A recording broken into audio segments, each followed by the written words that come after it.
po sa inyong lahat. Para po sa panahon na ito, ang ating pag-uusapan ay tungkol sa Kristo na ipinagkaloob sa atin ng ating Panginoon. Ang Kristong ito ay masasabi nating walang katulad, isang radikal na Panginoon na nagpapahayag ng pagkilos ng ating Diyos sa ating mga buhay at sa ating mundo. Gusto ko lamang tignan ang isang salita bago tayo magpatuloy.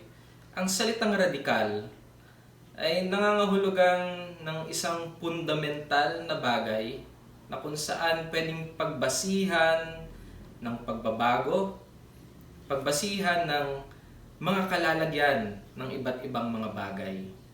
Si Jesucristo ay isang radikal na tagapagligtas dahil siya ang basihan ng pagbabago na ninanais ng ating Panginoon sa ating mga buhay at sa ating mundong ginagalawan.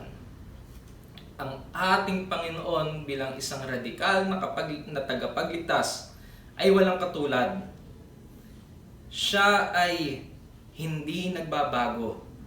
At dahil ang kanyang mensahe ng katotohanan sa ating buhay ay hindi nagbabago, ito ay may kapangyarihan upang tayo ay himukin sa kanyang paghahari, sa kanyang pagka-Diyos, at gawin tayong alagad na maging katulad niya. Siya ay isang radikal na tagapagligtas, walang katulad, at hindi nagbabago. At dito sa binasa natin na teksto, meron akong gustong pagtuon ng pansin at meron akong 4 na bagay na ibabahagi lang sa ating lahat. Makikita natin, ang una, makikita natin na ang Diyos ay patuloy na ginigiit upang maisakatuparan ang kanyang tipan sa kanyang bayan. Pero kahit na ganito ang diwa ng Panginoon, meron din kakayanan na tanggihan ng kanyang bayan ang katuparan ng kanyang tipan. Paano natin masasabi to? Una, pag tinignan natin ang kabuuang istorya ng Biblia, makikita natin na ang Diyos ay nagpapahayag lagi na siya ang Diyos ng kanyang bayan. At kahit ito ang kapahayagan ng Diyos sa kanyang bayan, ang kanyang bayan ay laging sumisigaw na gusto nila ng ibang hari para sa kanila. Kung aalalahanin po natin ang unang instance na nangyari, na gusto ng mga tao na magkaroon sila ng sariling hari, ay panahon ni Gideon. Noong panahon ni Gideon, sabi nila, Gideon, ikaw ang kailangan namin para maghari sa amin. Pero si Gideon ay tumanggi. Sabi ng mga tao, ng mga sumunod na panahon, kailangan nating matularan ng ibang bansa na may naghahari sa kanila. At ginawang hari si King Saul. Pero ang sabi ni priest Samuel, huwag niyong gawin yan dahil nire-reject ninyo ang Panginoon bilang hari. At kahit ganito ang kanilang caution sa kanila, nagpatuloy sila na gusto silang magkaroon ng hari. Dito sa binasa natin tungkol kay Jesus, gusto ng mga tao na mawala si Jesus bilang hari ng Hudyo dahil ang kanilang simpatya ay sa emperador. At ang pressure na binigay nila kay Poncio Pilato, ang emperador, ang hari namin ay walang iba kundi ang nagaharing emperador ng panahon na iyon, the Roman Empire, ang emperador ng Roman Empire. So, ang Panginoon ay kumikilos para ang kanyang tipan ay maisakatuparan, ang tipan ng kanyang paghahari. Ngunit ito ay patuloy na tinatanggihan ng kanyang bayan. Ano bang meron sa tipan na nais ng Panginoon? Sa tipan ng Panginoon, Hindi ito nagpapakita ng kanyang vindication sa sarili. Hindi ito nagpapakita na merong gustong patunayan ng Diyos tungkol sa sarili, kundi nagpapakita ng kanyang tinatawag na compassion sa kanyang bayan na nangangailangan ng kaligtasan. At itong compassion na to ay outflow ng kanyang katangian bilang Diyos. Ang paghahari rin ng Panginoon na hindi coercion, hindi sapilitan, kundi ito ay sa pamamagitan ng conviction. Ang pag-convict ni Lord sa pamamagitan ng kanyang katotohanan na meron isa lamang Diyos na naghahari sa kanila, at ito ay si Yahweh. Ang tipan na inaalay ng Panginoon ay gusto niyang maisakatuparan. Ngunit sa kanyang pagpapatupad na ito, tinatanggihan siya ng kanyang bayan. Maging sa pagdating ni Kristo na hari ng mga Hudyo, tinanggihan siya ng kanyang bayan. At kung titignan natin, mas discerning pa si Pilate. Si Pilate gusto niyang gumawa ng paraan para mapalaya si Jesus. Pero ang pinakapunong pari o mga nanunungkulan sa kanilang struktura ng pananampalataya, sila mismo ang sumisigaw na ipako ang Panginoon sa krus. Pangalawang bagay, ang pagpuntaan ng Panginoon sa mundong ito ay hindi bilang tagalabas, hindi bilang outsider na walang kinalaman sa realidad ng buhay ng kanyang bayan, kundi nagpunta siya sa mundong ito na nakikiisa at lumulusong sa karanasan ng mga tao. Una sa lahat, ang karunungan ng Panginoon ay matatawag nating encompassing at unsurpassed. Napakalawak ng karunungan ng Panginoon. Pero merong kailangang gawin ng Panginoon sa kanyang sarili.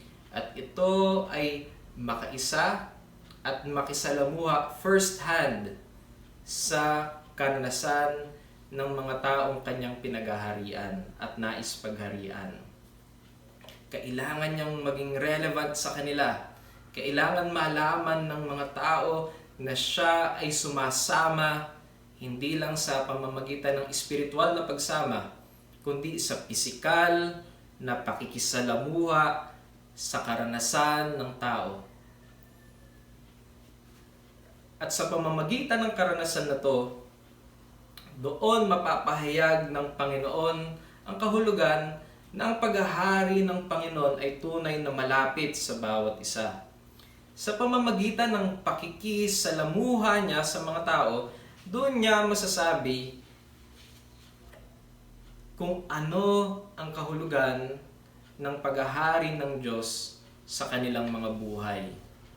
Ang paghahari ng Diyos na may kagalakan, may kalayaan, may pag-asa. Ito ang nais ipahatid ng Panginoon.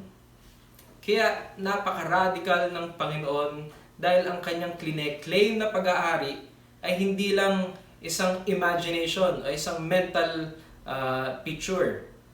Ito ay pwedeng magkatotoo sa kanyang bayan dahil ang Diyos ay sumasa kanila.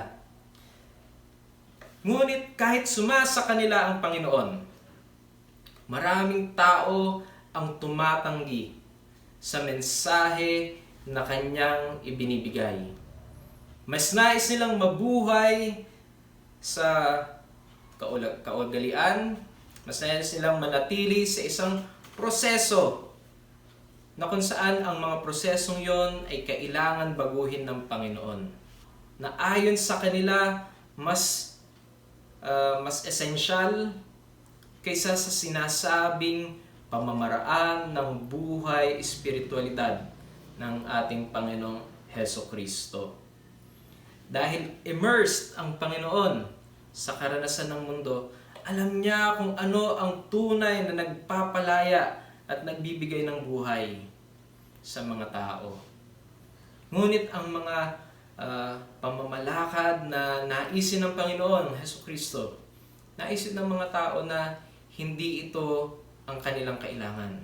Mas kailangan nilang manatili sa mga bagay na kung saan sila mismo ay nagbibigay ng pabigat sa kalagayan ng mga taong sumusunod sa Panginoon. Pangatlong bagay na masasabi natin, dahil ang Panginoon ay gustong maghari, ang kanyang paghahari ay gustong ipahiwatig bilang isang tunay na realidad sa buhay, at ito ay tinatanggihan ng marami ng mga tao, kinonpronta ng mundo si Jesus sa pamamagitan ng pagpako sa cross. At sa pagpako sa cross, pagpako ni Jesus sa cross,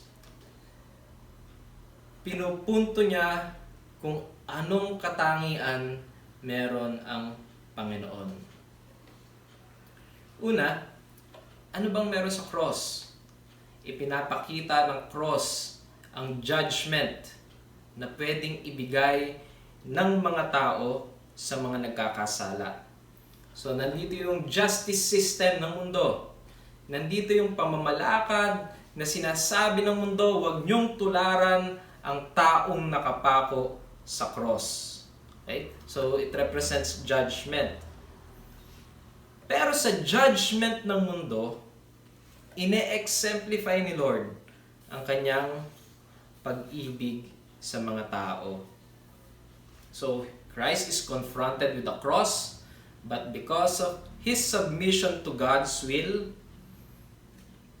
He exemplified the character of God. Yung kanyang pagsunod sa Panginoon ay pinakita na ang Diyos bilang Ama ay handang magsakripisyo para sa benefit ng taong gusto niyang nasasakupan. Kung meron pong hari na magbibigay ng kanyang anak para sa kanyang bayan, ito po yung Panginoon. Usually, tayong mga tao, meron tayong value ng self-preservation. At gusto nating ma-preserve, hindi lang yung sarili natin, kundi yung mga tao na pinakamalalapit sa ating mga buhay. Ang Panginoong Jesus bilang kadugtong ng pagka-Diyos ng ating Panginoon ay nag-undergo ng paghihirap para lang ipakita kung anong puso meron ang Diyos. At ang puso ng Diyos na ito ay may kagustuhan na tayo ay makaranas ng kaligtasan. At hindi lang para makaranas ng kaligtasan, kundi para din tayo ay maging tulad ng anak niya na marunong sumunod hanggang sa kaduluduluhan. Kaya ang pagtawag ng biwang Kristiyano sa ating mga buhay ay hindi lang kilalanin ang binibigay ng Panginoon na kalayaan at redemption, kundi tayo ay sumunod ng may katapatan hanggang sa dulo, tulad ng ating Panginoong Hesukristo. Dahil ayun ang karakter ng Panginoon, na nais niyang maging kawangis tayo at ma-restore yung imahe ng kanyang pagka-Diyos sa ating mga buhay. At panghuli na punto nating pag-usapan, kinuha niya ang kabigatan ng kasalanan, kabigatan ng kawalan ng pag-asa, kabigatan ng judgment, upang ito ay maging passage ng kanyang kadakilaan. Anong ibig sabihin nito? Yung pinakamalalim na uri ng paghuhusga ng mundo sa isang tao, hindi tinanggihan ng Panginoon, kundi ito'y kanyang pinanghawakan, at sa kanyang paghawak sa bagay na ito, ipinakita niya na meron grasya na kayang sagutin ang bagay na yon. nais patayin ng mga taong Diyos. At hinayaan ito ng Diyos dahil ito ang makakapagligtas sa kanila. Hinayaan niya na ang kanyang kapangyarihan ay mapasailalim sa kapangyarihan ng mga tao. At sa pamamagitan ng mga taong ito, hindi nila inaakala na sila din pala ay naging bahagi ng pagkilos ng Panginoon para ma-redeem ang history ng mundo. Mula sa setting na ito ay naging plataforma na kung saan ang Panginoong Hesukristo ay magiging para sa lahat. Ang Panginoon na hindi masasakop ng katangian ng mundo na mapanghusga, katangian ng mundo na magkasala. Dahil ito ay kanyang lalampasan sa pamamagitan ng kanyang resurrection. For a time, the world thought it won. But eventually, they will see that God's saving power is beyond what they can do against Jesus Christ. Masigit ang kayang gawin ni Jesucristo para sa ating lahat kaysa kung ano ang kayang gawin natin laban sa Kanya.